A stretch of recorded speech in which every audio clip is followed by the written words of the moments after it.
Good evening, I'm Klaudia Czerwińska and you're watching World News Tonight live from Warsaw. Today is a day of important talks. First, there was a phone conversation between Vladimir Putin and Donald Trump. These were talks about Ukraine without Ukraine. However, the American president then called Volodymyr Zelenskyy. More on this in just a moment, but first, the latest headlines. The Pentagon chief points to Poland as an example when it comes to military spending. A step towards the far right, AfD co-chair warmly welcomed by Viktor Orban. One of the most important works in the history of printing, the unique Gutenberg Bible, arrived in Warsaw. I just had a long and very productive phone call with Russian President Vladimir Putin, Trump said on his Truth social media platform. They agreed to immediately begin peace negotiations. Then Trump called the Ukrainian president. And now we move to Kyiv to our correspondent, Oz Kataji. Good evening, Oz. So what else do we know about these conversations so far? Well, we also know what President Zelenskyy has put out statements on his Telegram and Twitter accounts, saying that he's had meaningful conversations with President Trump about these discussions, but he didn't go into much detail. And again, neither did Trump in his sort of cryptic post that he put on his Truth social account. We have very, very few details on what any kind of negotiations could be, what the kind of negotiating positions could be, but President Trump is insisting they are going to happen immediately. There was no sign of that in President Zelenskyy's comments about that conversation. Again, just because Trump says something doesn't necessarily mean it's going to happen. So a lot more ground needs to be covered before those talks can begin. Immediately seems like a bit of an overstatement from the US president there. Oz, the second issue, U.S. Treasury Secretary Scott Bessent arrived in Kyiv today, where he's meeting with Volodymyr Zelenskyy. The talks concern an agreement on access to Ukrainian resources and minerals in exchange for American aid. What more do we know about these negotiations? Well, again, light on details. President Zelenskyy has again put out a statement thanking the U.S. Treasury Secretary for his visit. Again, this is discussions about this rare earth mineral deal that Donald Trump wants in exchange for U.S. aid to Ukraine. Now, it matters about whether that aid is ongoing to Ukraine and what kind of conditions are going to be put forward by Donald Trump in these negotiations. So, again, just because these meetings are taking place doesn't necessarily mean they may bear fruit. But I will say this. Everyone in Kyiv that I've spoken to would be very, very happy to sign this kind of deal with America if it meant continued military support for Ukraine going forward. Thank you so much. That was Oz Kataji coming to us live from Kyiv. Munich will again play host to the world's largest security forum this week, as America puts the squeeze on Europe to deliver more support for Ukraine. It comes as negotiations to end the war with Russia appear to be ramping up. Our chief political correspondent, Aaron Damon, reports. With a firm handshake and a tight smile, America's top defense official making his feelings known to his European counterparts. We must start by recognizing that returning to Ukraine's pre-2014 borders is an unrealistic objective. The United States does not believe that NATO membership for Ukraine is a realistic outcome of a negotiated settlement. The United States remains committed to the NATO alliance and to the defense partnership with Europe. Full stop. But the United States will no longer tolerate an imbalanced relationship which encourages dependency. And President Donald Trump's maneuvering already seems to be paying off. I agree with him that we must equalize security assistance to Ukraine. But to really change the trajectory of the conflict, we need to do even more. The stronger Ukraine is on the battlefield, the stronger they will be at the negotiating table.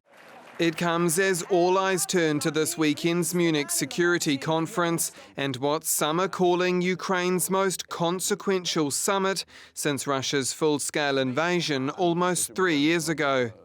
There is a big difference between a ceasefire along the current line of contact and actually forcing Ukraine to give up its territory.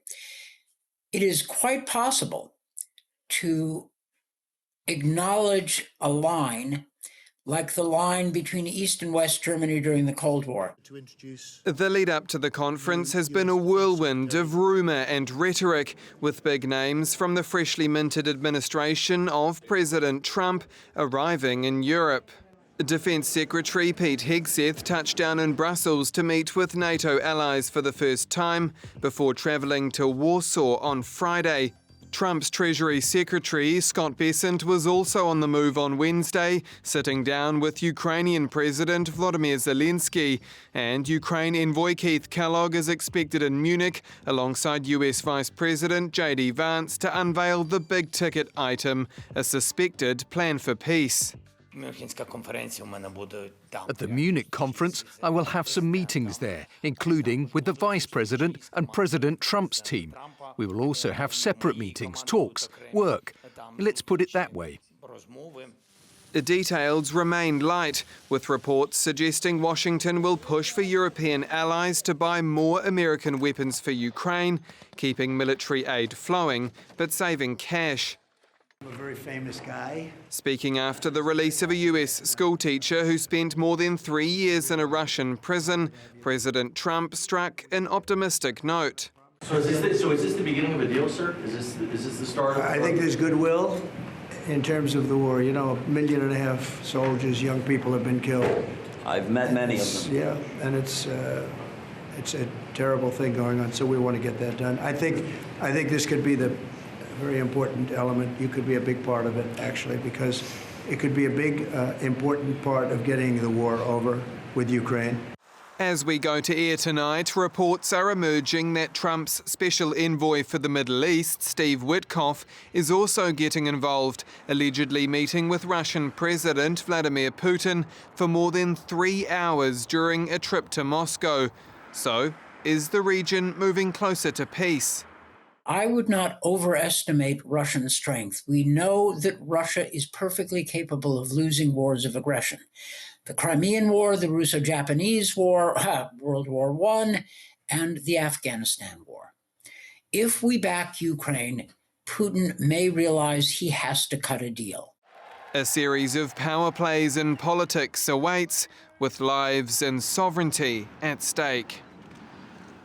In a new report released by London-based think tank the IISS, European spending on defense grew by 11.7% in 2024.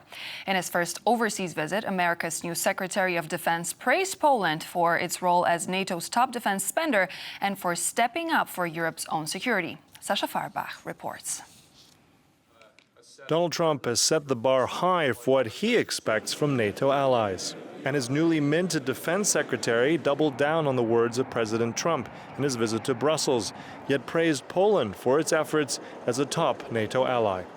Part of this is speaking frankly with your people about how this threat can only be met by spending more on defense.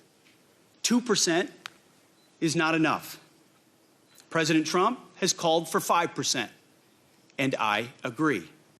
According to a report released on Wednesday by the International Institute for Strategic Studies, Europe's defense expenditures surged in 2024 by 11.7% in real terms. The US, China, and Russia remain at the top. However, Poland spends significant resources and is among the top 15 nations globally, with around 30 billion euros expended last year. Despite the progress, Moscow is still outperforming Europe. If we look at Russian spending in purchasing power parity terms, it is closer to $462 billion, which exceeds total European spending in 2024. Yet Russia has also suffered setbacks, losing over 1,400 battle tanks in the past year. Ukraine was unable to make significant gains last year, however, and Kyiv was hard hit by Russia's continued strikes. Ukraine's strategic position also did not improve, and its forces were increasingly strained by attrition and recruitment challenges. Although NATO and European nations are scrambling to spend more, some experts believe that shelling out more cash may not be the right solution. Politicians like to talk how much we are spending. The problem is also how wisely you are spending, and that's the issue here. In my opinion, we do not have to spend 5% of GDP. If you spend it wisely, you could spend 3.5%. Warsaw has seen a rapid modernization of its military in the past years, upgrading to the most modern kit, like Apache helicopters, F-35 fighter jets, and also increasing its short to medium-range artillery. The South Korean K-9 self-propelled howitzer. But experts say that Poland should not be the exception, but the norm. Some countries could spend more and should spend more also simply because we are obliged to that under Article 3 of Washington Treaty. Overall, Europeans are realizing that more needs to be done with defense spending. And with praise from the Pentagon, more nations may look to Poland as the benchmark to follow. Sasha Farbach, TVP World. The European Union will continue to provide additional assistance to countries bordering Russia, Belarus and Ukraine. MEPs discussed the need for this continued support at the European Parliament today. Our correspondent Kazimierz Łysiak was there in Strasbourg and has this report. EU countries bordering Russia, Belarus and Ukraine should continue to receive additional funding from the European Union for the protection of their borders. That was largely the consensus here during this session of the European Parliament in Strasbourg on Wednesday. Poland is bordering all three of these countries, Ukraine, Russia and Belarus. So for the Polish Minister for European Affairs, this consensus was especially welcome. What I heard here today was a strong call to maintain EU solidarity with member states bordering with Russia, Belarus and Ukraine. That is very reassuring. The situation in the border region is exceptional and therefore specific EU support is required. This assistance should be considered in the negotiation on the future multi-annual financial framework. However, the next MFF will not take effect before 2028, and we cannot wait that long. Poland says that it should be receiving these funds because it is bordering all three of these countries, Ukraine, Russia and Belarus. We of course have the ongoing Russian invasion of Ukraine, but also there is a large security risk connected with Belarus, as the Belarusian regime of Alexander Lukashenko has been sending dozens of illegal migrants every day to the borders of Poland, forcing them to try and cross into the EU in order to destabilize the bloc. Poland is spending a lot of money to protect this border, setting up a huge wall and surveillance systems, etc. And Warsaw says that it should be compensated by the EU for protecting not only the Polish borders, but it is also the border of the European Union. Poland is also bordering the Russian exclave region of Kaliningrad, which brings its own share of security concerns, like potential spies moving across that border.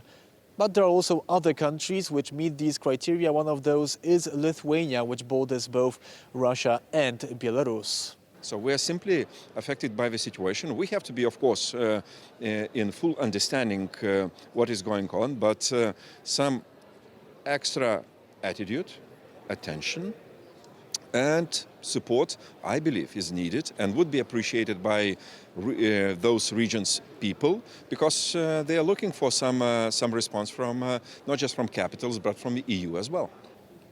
At the end of 2024, the European Commission announced it will be spending additional €170 million for the increased surveillance and protection of EU borders next to Russia and Belarus, a sign that the EU is serious about protecting itself from the Russian threats. From Strasbourg, TVP World, Kazimierz Łysiak. Hungarian Prime Minister Viktor Orban has met with the leader of Germany's far-right AfD party in Budapest, solidifying the party's place in Europe's far-right circles. All the while, rampant inflation tears through Hungary, spelling trouble for Orban's government. Franciszek Pilis has more. Despite their reputation as an extremist far-right party, the AfD's leader, Alice Weidel, was invited for a special meeting with the Hungarian Prime Minister Viktor Orban. The AfD is not a party whose leader is usually received by the prime ministers of every European country. But it is time to change that. This is why we are here now. Not too long ago, the Alternative for Deutschland party was seen as a dangerous and undesirable ally by Europe's right-wing parties, largely due to its members' controversial statements. One of them was said by the party's top candidate for the EU Parliament, Maximilian Krach, who argued that members of the SS, the main paramilitary force in Nazi Germany, were, quote, not all criminals. Viktor Orban, however, sees AfD as a powerful ally. Weidel was invited to Budapest after her party helped the CSU and CDU party to pass a resolution in the Bundestag that would limit the number of migrants Germany would keep. The obvious thing is that if a ruling elite is not willing to take the side of the people, but there's a party that takes the side of the people, then that party has the future. However, some in Hungary have put Orban's side of the people approach into question. According to Bloomberg, the inflation rate in Hungary accelerated to 5.5% in January 2025, from 4.6% the previous month. Consumer prices have increased by 5.5% year-on-year compared to 2024, resulting in steep food costs for regular Hungarians. All the while, Orban's relatives have enjoyed incredible financial success, as his son-in-law was recently featured in Forbes' list of the country's 50 wealthiest people. While both him and his wife, Viktor Orban's eldest child, claim to have achieved this success on their own, investigative journalists in Hungary argue otherwise, with their reasoning and proof published in a new film titled The Dynasty. To keep together its own camp, they are promising on a continuous basis that the situation will change in the upcoming months, that we will record economic growth, and the whole economy will be in a much better shape. But this promise was not held so far, and already the January inflation data showed that it's the second worst in the European Union. The current economic situation, combined with Orban's family's financial success and claims of corruption from the opposition, have resulted in the Hungarian Prime Minister's party, Fidesz, falling behind its opposition in opinion polls. As Hungary gears up for the 2026 parliamentary elections, experts argue that Viktor Orban will need as many allies around him as possible if he aims to keep his 15-year-long term going. The first printed book in Europe, created by the founder of industrial printing, Johannes Gutenberg, has arrived in Warsaw. One of the 48 well-preserved original copies from the 15th century can now be seen in Warsaw. Our reporter Anastasia Yanchenko has the details. Here is what one of the few surviving copies of the Gutenberg Bible, created by the German printer, and the only one in Polish collections, looks like. The invention of printing was one of the most significant moments in the history of literacy and the spread of knowledge in Europe. The Gutenberg Bible is considered the most valuable book in the world, a truly priceless artifact. Why? Because it was the first. For European culture, the Gutenberg Bible holds a unique and significant place. Johannes Gutenberg developed the technique of mechanical printing using movable metal type, which later became known as typography. The inventor printed his Bible in 2 volumes, each containing over 600 pages. The initials and decorative filigrees adorning the pages of the Bible were handcrafted in a medieval style. Today, very few copies remain. A total of 180 copies were printed, with up to 20 craftsmen working simultaneously on 3 printing presses. Only 48 copies have survived to this day. The only copy in Poland is temporarily on display at the National Museum in Warsaw to mark the anniversary of its return after 20 years in Canada. The Gutenberg Bible was originally kept in a Franciscan monastery in Lubawa. After the monastery was dissolved in 1833, it was moved to the eastern Polish town of Pelplin. During World War II, it traveled through Warsaw, Paris, London, and spent 20 years in Canada before finally returning to Poland in 1959. Preserving this book is a complex process. The presentation of the Gutenberg Bible requires special conditions. The climate-controlled display case maintains a temperature of between 20 to 23 degrees Celsius. Its transportation was carried out with a dedicated and specialized convoy in a specially designed case under carefully controlled temperature conditions. Today, even in the digital age, when printed books have taken a back seat to electronic ones, to see where it all began remains a fascinating experience, especially for young people. This is a remarkable opportunity for everyone to see and experience something that have changed our world forever, to quite literally touch history and witness it to up close. The first printed book in Europe will be available for viewing at the National Museum in Warsaw until March 23rd. First, Donald Trump spoke for an hour and a half with Vladimir Putin. Then the American president spoke for an hour with Volodymyr Zelenskyy to discuss the latest developments on Ukraine and their possible meaning for achieving peace and security. I'm joined by Artur Nowak-Far, professor at the Warsaw School of Economics. Welcome to the program and thank you for joining me. Hello, thank you. So the talks took place only recently, major breakthrough. What's your opinion? Are we closer to peace than ever before, or this is going to be a long-distance run? I mean, we've heard from Donald Trump before on many different ideas, and he likes to talk. It's very difficult to answer your question, definitely, because we do not know much about the details of the conversation. We know that they were talking, well, peace and war. We know that with Mr. Zelenskyy, President Trump discussed not only the question of peace, but also indulged in a discussion concerning the technology, military technology, which is rather indicative that the conversation was not only about the peace, but also focused, at least to some extent, on the war. And, well, that is what we know.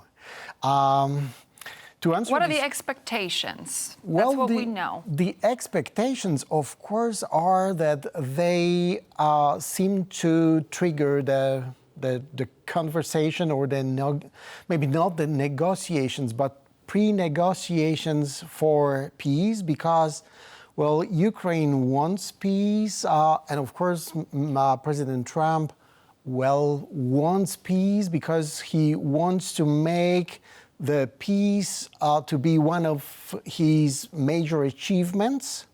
But we don't know what the stance of President Putin is, and what his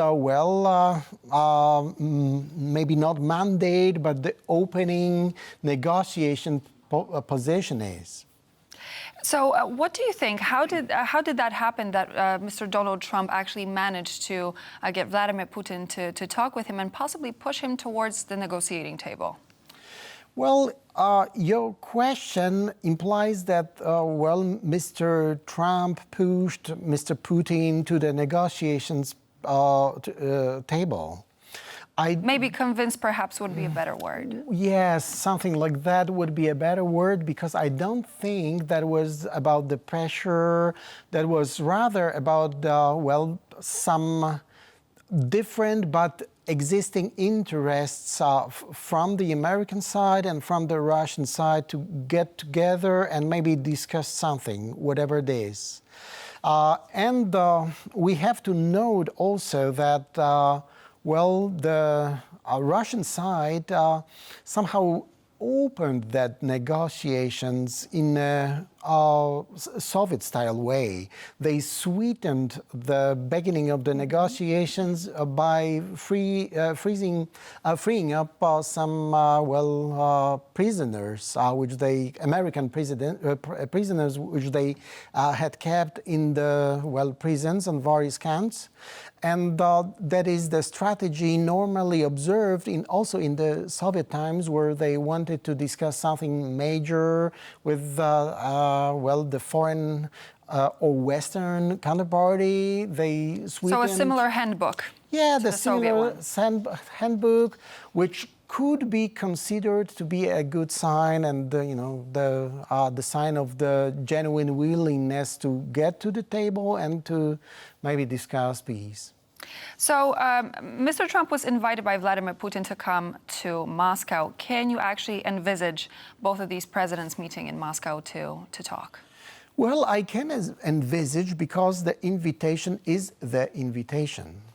But it's very difficult to envisage the details, and I suppose they are now. I mean, the teams of the both sides are now discussing the very diligently the details of that meeting, including the width of the table, including the entire itinerary, minute by minute, and the scene in which it would happen, because whenever you accept such an invitation, the invitation to Moscow to discuss things, well, you have to be sure as an American that, well, your president will be treated well, and that, your opening stance wouldn't be deteriorated, let's say, artificially, and that requires a diligent work which would press the Russian side to organize it in a fair way. We've heard from Mr. Hegseth, who is the defense secretary now. We've heard him speak about Europe and NATO countries in Europe having to take the majority of the responsibility when it comes to peacekeeping in Ukraine. We've heard from Mr. Zelenskyy, who said that Europe alone cannot provide meaningful security guarantees to Ukraine. Is Europe not ready? And considering a number of meetings that are currently taking place and the preparation of the European Union, how long is it going to take us to get there to be able to provide that security guarantee?